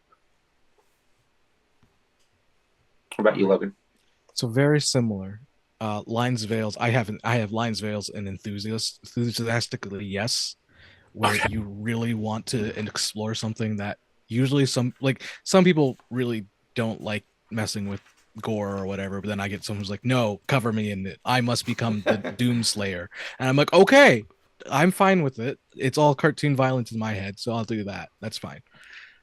So a lot of like what I would lean heavily into one way or another is whatever was on that sheet, because then we can kind of reach more and more and more and more into what you enjoy about a game or storytelling. So it's kind of hard for me to say that until like I got deeper into a session with people. Yeah. But I know what I would hold back for both of you. For Ashley, I think having what we've established, at least in my mind, of like the serial killer thing, monster going about, I would probably hide members of your mother's family all throughout town who know who you are. And like slowly coming up to you, just like, you are here with a purpose, child. I mean, even though you're 30 years old, like you're here with a purpose, child. You need to do your job. This is your mother's sin that you must absolve. And like then just walk away, leaving you like, what was that? What is happening here? I don't know these people. And like that builds the mystery, that builds the drama, and I'd be kind of holding that off, introducing more and more weird family members who know more than you do. Um,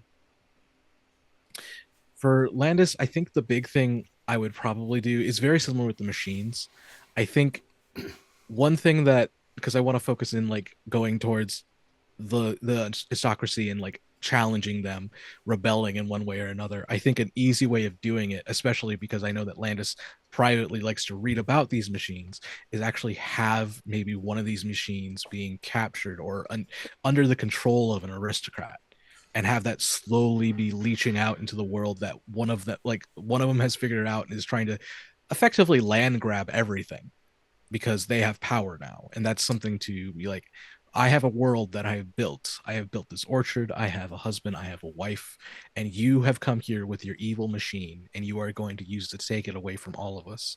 And I will destroy you and your evil type of thing. That's what I would lean towards. I like to lean a lot towards stories where people feel the ability to destroy metaphors for evil, because unfortunately evil is not actually that easily seen most of the time.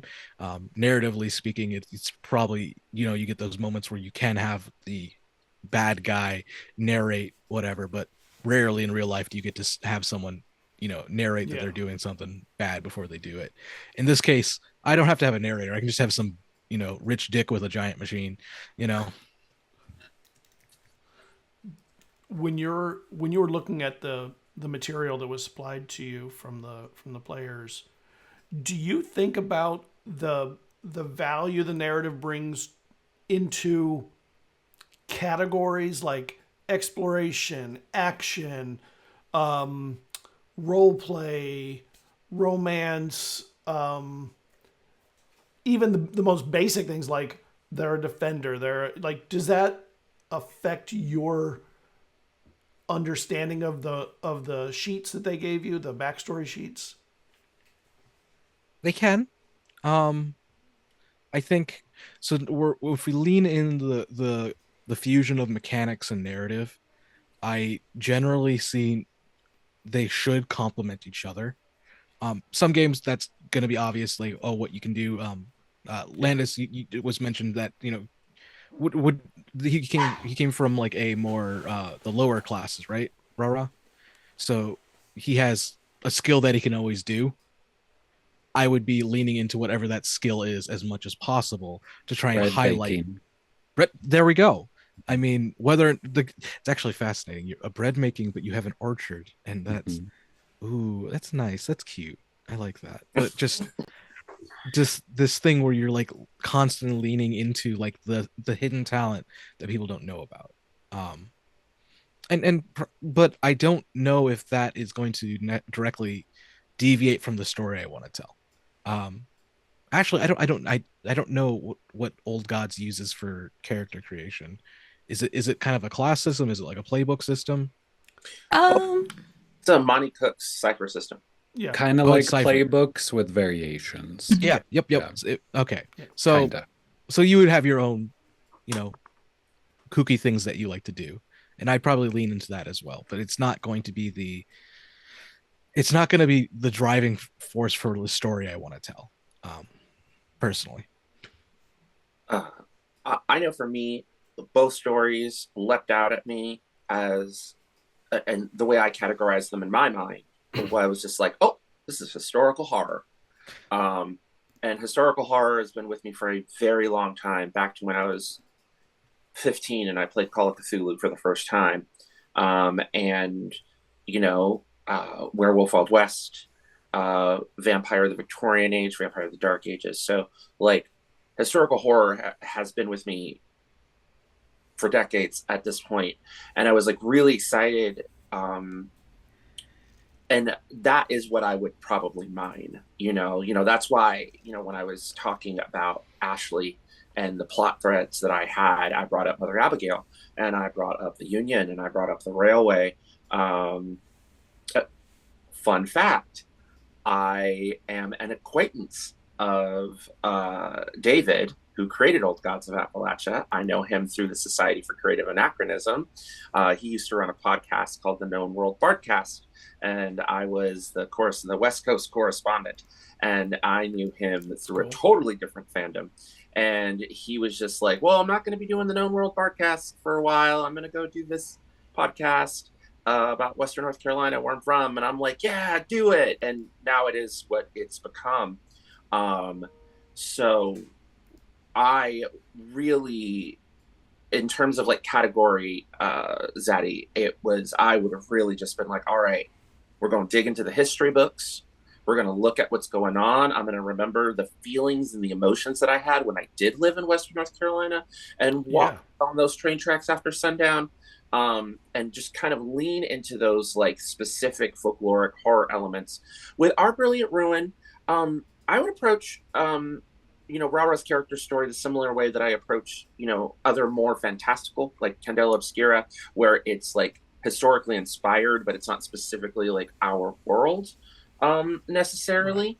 But the same research books and the same, folklore and stories and tropes, I would similar process that I would do, except I think with Landis, I would bring in a little bit more of like classic gothic horror, the big house, elements of romance, and just really kind of like, for example, oh my gosh, what's the classic one that Hitchcock did? Rebecca, right? The big house, people sort of dealing with all of these secrets. So I personally have very specific tropes and categories that leaped out at me when I read these backstories, and that's what I would do with those. I hope I answered the question. Yeah. I mean, you answer them how you feel about them. When you do your session zeros, do you use any tools to integrate characters? Like, would you take their narrative and find ways to integrate with the other players, or would you wait till the game started? Like, I know when I run, I use Decima because I love the Q&A sessions to kind of create some connection between players to get started, but their backstories are still mostly secret unless they choose to make something, to bring something up that matters in that point, or the session zero system does the same kind of thing. Like with everything, it depends on the players. But for the most part, if there is a system, if there are mechanics within the system itself that are designed to connect people, such as the ask one left, ask one right, or what role do you play in this person's life, I don't ignore those rules. I respect them, I use them, and I make sure to use them to the fullest. I don't have a separate system in case the mechanics don't have that, but I do like to facilitate a conversation amongst my players to see, oh, well, how do we know each other? I have had some difficult experiences with players that do not like these systems at all, aggressively. Wow. So yes, more recently, yes, like so much so that they turned around and we were playing Unknown Armies. It's a talk show. Let's talk about GM experiences. We were playing Unknown Armies, and I tried with this particular player multiple times to do Forge in the Dark games, to do all kinds of different games, and they were very resistant. They would always play the Outsider playbook or the Stranger playbook. They never wanted to have any direct connections with anyone else at the party, and but it's typically a red flag, but it kind of generally worked out. I was in another game where I was a player, and I knew this, and my friend was running Unknown Armies, and Unknown Armies has a wonderful system where you have 5 relationships laid out: mentor, guru, best friend, and everyone just sort of assigns who they are to each other and work out amongst the players what that is. And we tried to do that, and it got ugly. Like, it got to the point where the player snapped and said, I don't appreciate you implying that I don't understand the social contract at the table. Of course I'm going to work with everyone else. Stop trying to force it. Oh my Needless God. to say, that game got canceled afterwards. Safety tools are important for a lot of reasons, and that's one of the biggest ones, because vibe checks are fine for like sitting and chatting, but man, games get heated. Yeah, I just wanted to say that's why I said it depends on the player, because like some people just don't. Some people legitimately feel insulted and feel like you're accusing them of being a problem player before a problem ever happens. And I guess that's a thing.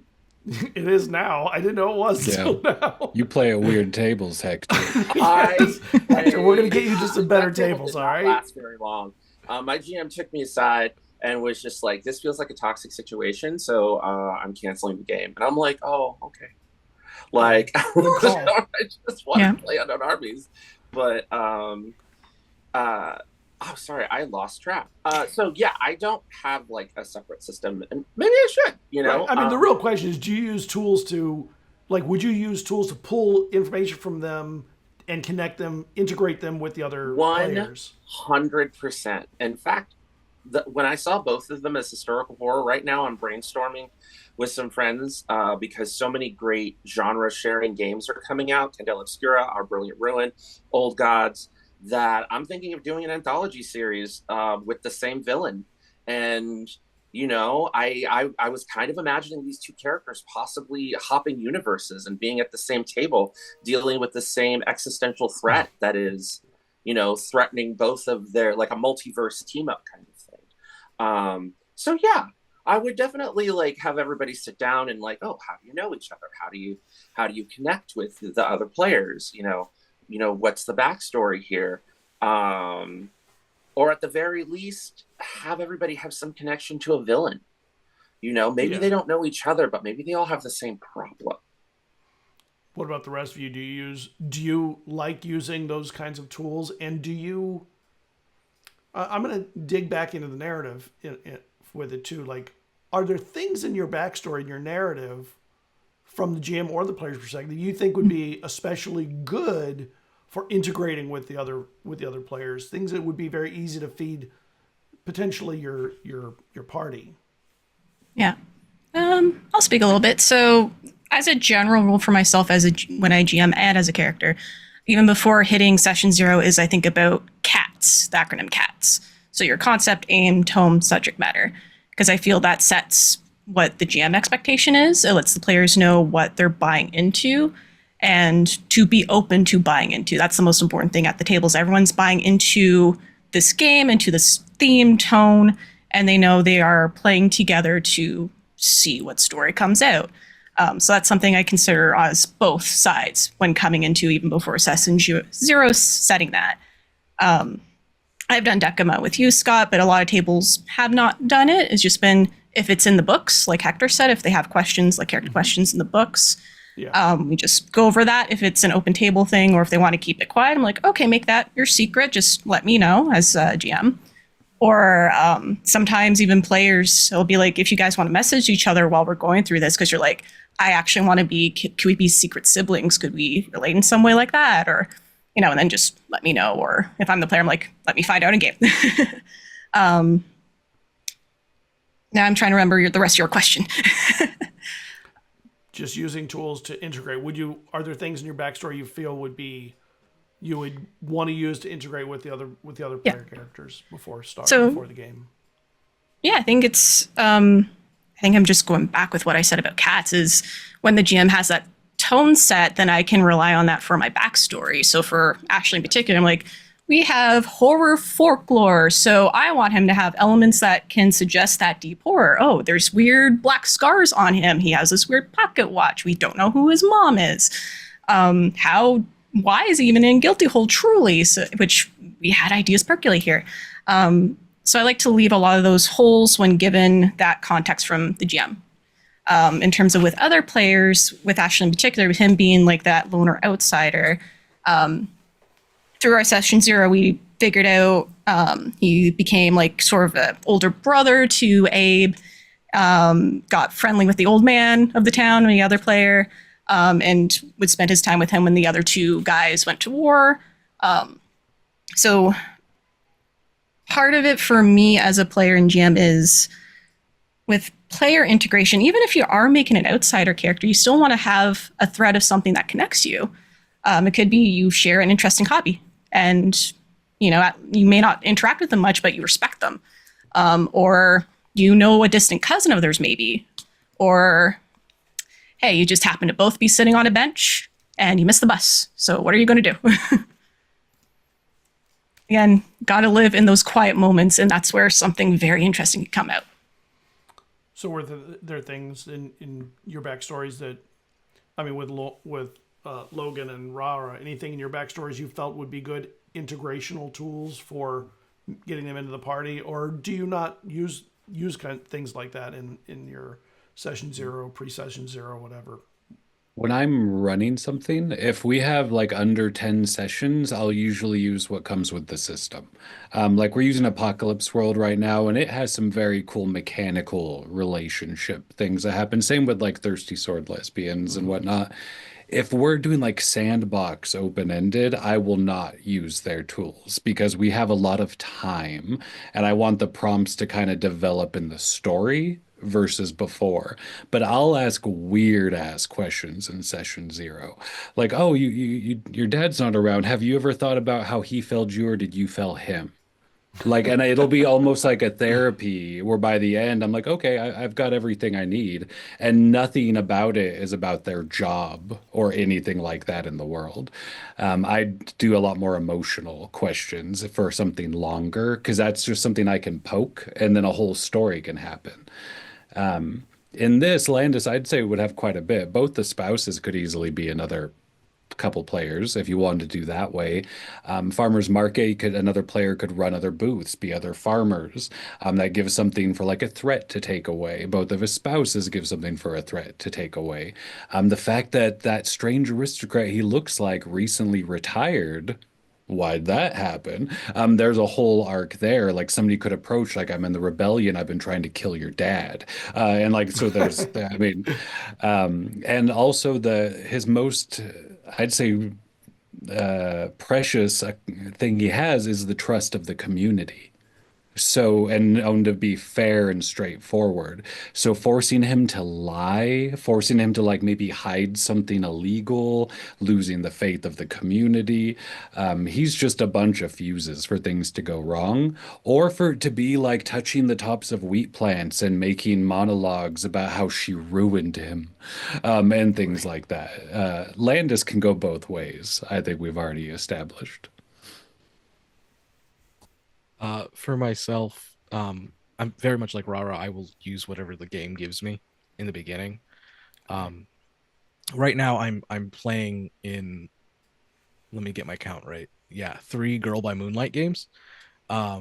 So Girl by Moonlight is interesting story, interesting like system where they have the players and the game master, which is called the director, and they're all sit together to help build the world by answering all these questions to world building, and that kind of just helps inform the world about it.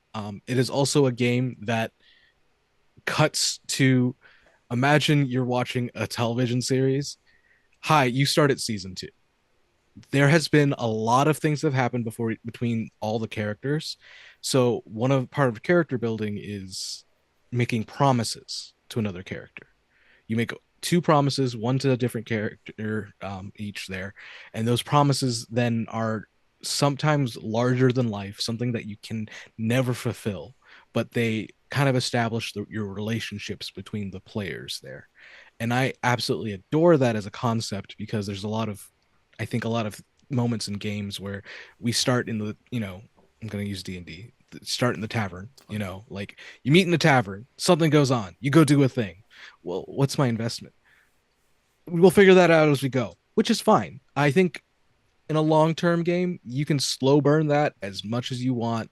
That smolder can become an inferno. It can totally get there.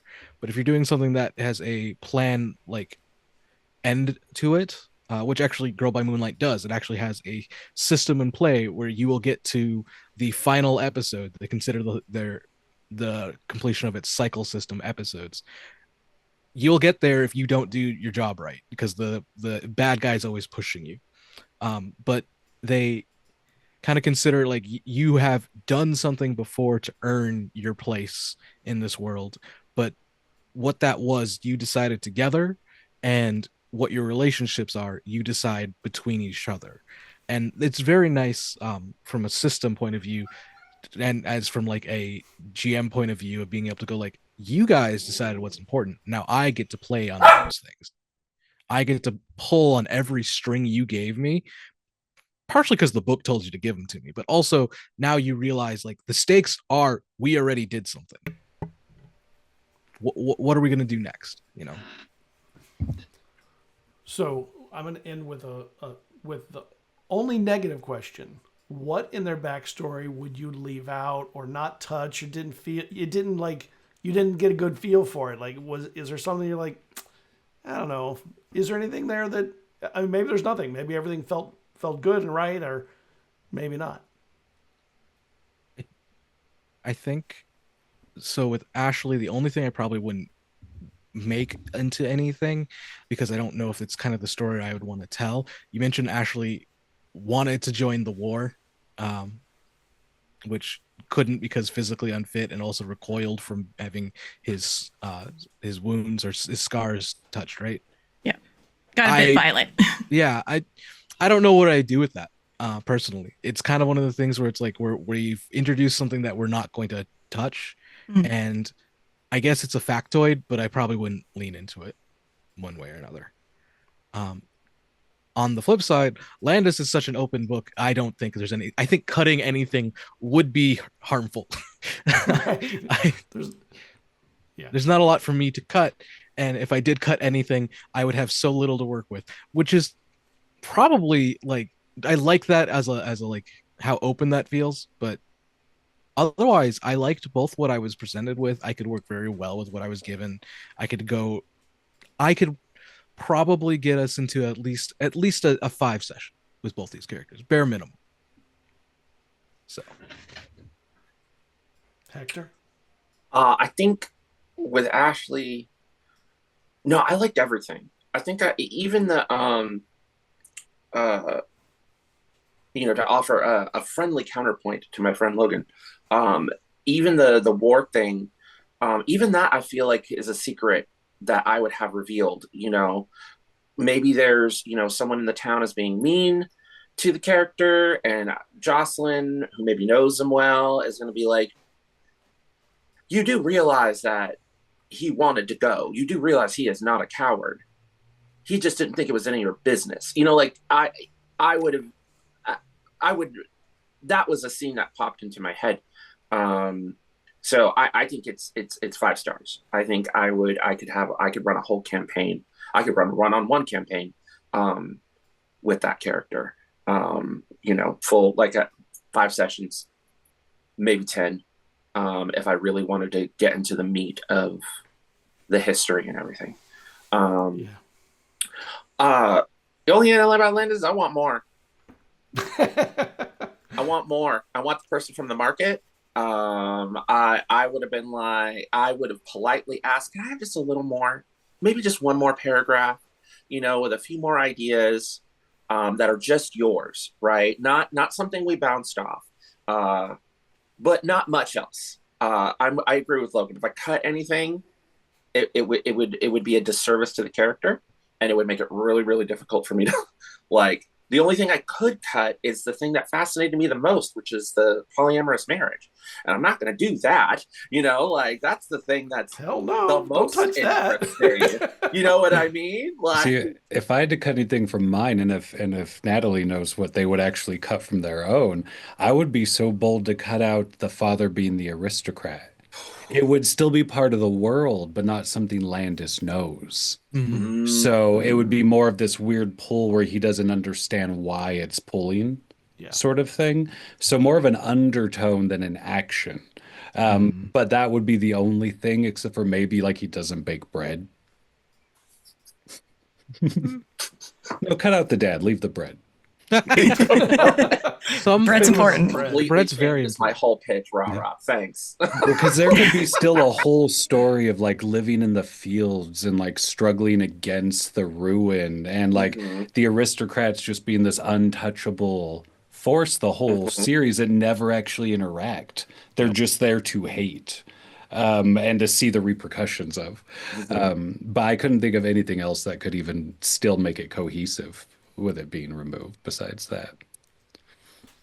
Yeah, I think for Ashley, the one thing I could remove that doesn't unravel a lot of what was just said through tonight is maybe you never heard from a mystic and he has no idea what's going on. So when people are telling him this stuff, he's like, what are you talking about? Mhm. Flashback scene to your mom hearing from the mystic. Oh yeah. Oh, Yeah. There we go. I love flashback scenes. We And need more visions flash. and We need more dreamscapes. that's a flashbacks. flashback. Yeah. Oh, delicious. Well, I want to thank you for joining us here on the first episode of Story Talk 2025. Kind of a new kind of Story Talk, but very exciting. I'm very excited. It rolled really well. I think all of you were amazing tonight. You had good things to say, lots of great conversation. I hope to have you back again on another Story Talk down the road. Let's why don't we go around, say where they can find you? Well, let's start with you, Natalie. We'll go backwards from where we went. All right, for sure. I'm Natalie, she, they. Find me most places on the internet with Ghost Candle or Ghostly Candle on Twitch and YouTube. I am most active on Bluesky. I'm an artist, actual play performer, so check out what is coming up next for me. I'm going to be in a part 2 of Stew Pot because we ended up liking it so much, so catch me over at Cat the Lore Mistress for our part 2 coming up soon. And at the end of March, I'll be in the Bioshock-inspired Kids on Bikes altered game, so that's going to be very fun. Just see what I'm up to. All right, rah. Oh, hey, I'm Rara. That's enough about that. But I run the Heart is a Dungeon podcast, and I show up on a bunch of wonderful friend shows. I just finished an Orbital Blue series with Kat, the Lore Mistress, also in that. Friday was the first episode in an Our Brilliant Ruin series that I joined the 5 GMs in a trench coat with, which is what made me think of this character. I played an aristocrat in that one, but it made me think of Landis. If you want to see me in hell, you can also check out GameMaster Monday's Hell Wellers, where we hunted a well on the Lake of Fire. And that was with an amazing cast of Ross from Blades of Mayari and Ivy from Crit Awards and Jenny from GameMaster Monday. And it was such a good time. Those are the 3 I'll pitch of series I've been in. But I'm also organizing this year's games for the Tabletop Art Fund. I'm just organizing the charity monthly games, and our first one is next Tuesday with Anne the Gnome GMing, and I'll be playing with GM Justin and Juicy Garland and Kim from 5 GMs for that one, and then I'll be backing out and just being like the show wrangler for the rest of the year. But join us over there because it's for a great frickin' cause, where they give out grants to shows and game designers in our community. And I'm happy to be a part of that and happy to be back here on ZealZaddy. All right, thank you. Hector. Hello, I am Hector, also known as Okami, at Keiichi Okami, all over the internet. You can find me mostly on Bluesky at keiichiokami.itch.io.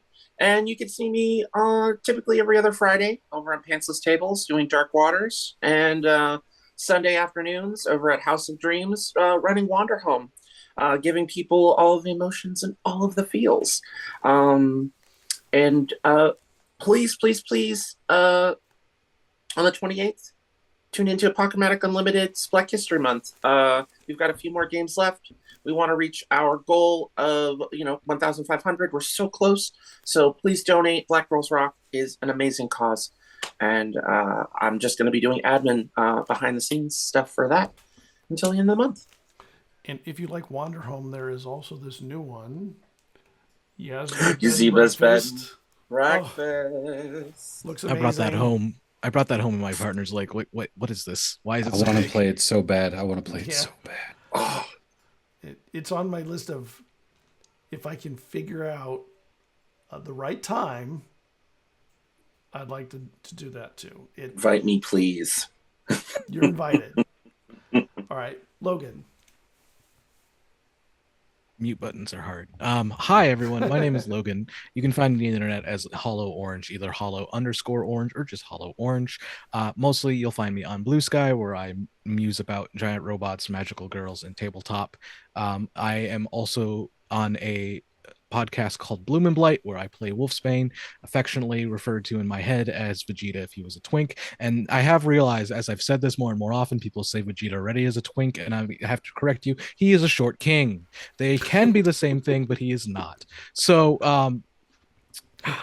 Hector already mentioned that Apochromatic is go ahead and doing our fundraiser for Black History Month. Please keep an eye out. We are looking forward to doing more and more fundraisers as the year goes on. We're having a lot of fun with this. We just love playing games, running games, and getting people's voices out there. And if you are also looking to join in, please keep an eye out on our Bluesky, where we do calls for people to join in and get onto our server where we can chat about certain games and certain activities and all that fun stuff. I think that's all I have, because it's getting late in the night and my Awesome. brain's It not is. working. Well, thank you for joining us. I'm Scott, and this is ZealZaddy. You can find us everywhere at ZealZaddy. We're way less active on Twitter, but we're there in case anybody needs to find us there. But that's it. That's the only reason I'm there. I'm most active on Bluesky. So if you want to talk, come chat. And I hope to see you on the next Story Talk, because your story matters too. Have a good night, everybody. thank you, Zaddy.